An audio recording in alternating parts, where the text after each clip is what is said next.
खुलुमबाय गिबियावनो नोंथांमोन बयनिसिमबो गोजोन फुंबिलिनि गाहाम हामलायनायखौ बावहरनानै क्रिएटिभिटी चेनेलाव बरायनानै लाग्रोनाय जालायबाय।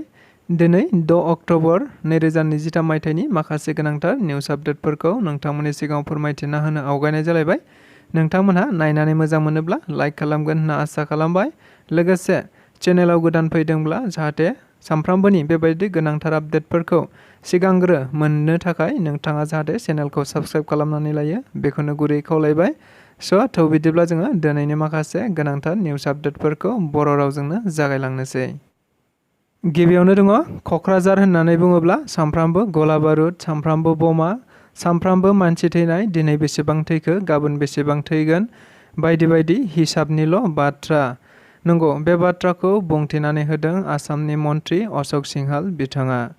थारैनो बिथाङा आथिखालाव क'क्राझार दावबायफैनानै बिटिआरआव बायदि हाबाफारिनि नोजोर बोनायखौ नुनो मोनबाय थानाय जादों।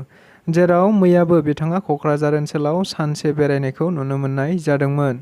थारैनो बिथाङा खौरांगिरिफोरनि सिगाङाव बुंथिनाय बायदिब्ला दायो क'क्राझाराव थानानै बिथाङा बिपिएफनि जेबो रोखोम बेबायदि सिन नुनो मोनाखै होनना बुंदों।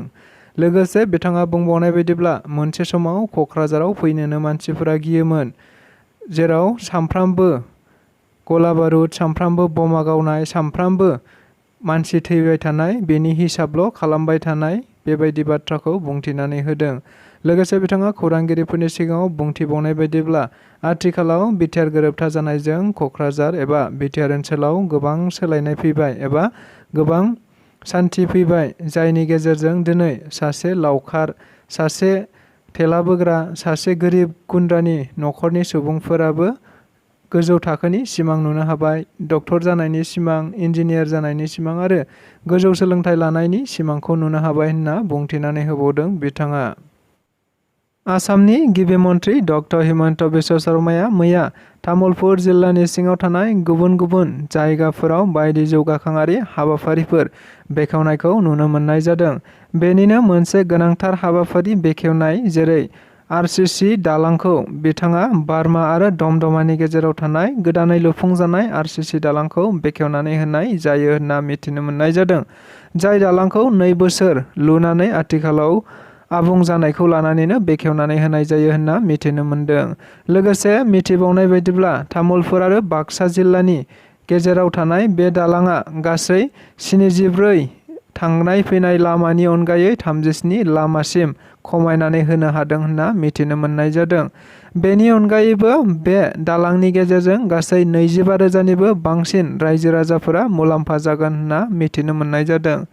मख'जाथावदि मैयानि दिनावनो आरोबाव तामुलपुर जिल्लानि सिङाव थानाय बायदि बायदि हाबाफारिफोरखौ बेखेवनानै होलांनायखौ नुनो मोननाय जादों। बेनिनो तामुलपुरनि बाथौफुरियाव मोनसे 50 कौटिनिबो बांसिन रांजों लुफुंजानो गोनां स्पर्ट्स कमप्लेक्स एबा डिस्ट्रिक्ट स्पर्ट्स कमप्लेक्स मोनसे स्टेडियामखौ गायसननानै होलांनाय जायो होनना मिथिनो मोनदों। बेनि अनगायैबो मोनसे डिसि अफिस तामुलपुराव गासै 25 कौटि रांनि लुफुंनाय जागोन आरो बेनि अनगायैबो 5 कौटि रांनि मोनसे सार्किट हाउस लुफुंनाय जागोन होननानैबो बुंथिनानै होबावदों। मख'जाथावदि मैयानि बे हाबाफारियाव बिटिआरनि गाहाय मावफुं सोद्रोमा प्रमद बर'जों लोगोसे मन्त्रि उरखाव-गोरा ब्रह्म, दिलीप शइकिया, एमएलए जलेन दैमारी, एमएलए खाथिराम बर', बिटिसि आयेन आफादनि बुंथिगिरिजों लोगोसे गोबां एमसिएलए आरो इएम बिथांमोनहाबो हाबाफारियाव बाहागो लाफादोंमोन होनना मिथिनो मोननाय जादों। उदालगुरि जिल्लानि सिङाव थानाय डिमाकुसि हास्रा गुदि फरायसालियाव दुलाराय बर' फरायसा आफादनि मानगोनां आफादगिरि दिपेन बर' बिथाङा खौरां लाहैनायखौ नुनो मोननाय जादों। मख'नो गोनांदि आथिखालाव दुलाराय बर' फरायसा आफादा सोलोंथाइखौ नोजोर बोनानै बायदि हाबाफारि लानानै बर' बिजोंनि फरायसालिफोराव बायदि बायदि हाबाफारि मावबोबाय थानायखौ नुनो मोननाय जादों। थिग बेबायदिनो थांनाय समनिफ्रायनो दुलाराय बर' फरायसा आफादा आंनि बिमा राव आंनि सोलोंथाइ मुंनि मोनसे हाबाफारिनि जोहै गुबुन गुबुन फरायसालिफोराव बेबायदिनो सोलोंथायारि सांग्रांथि हाबाफारिफोरखौ लाबाय थानायखौ नुनो मोनबाय थानाय जादों। थारैनो बे हाबाफारिखौ फैगौ अक्ट'बर दाननिनो जोबनाय फारसे बिथाङा जागायफिनसिगोन होनना खौरांगिरिफोरनि सिगाङाव बुंथिनानै होबावो।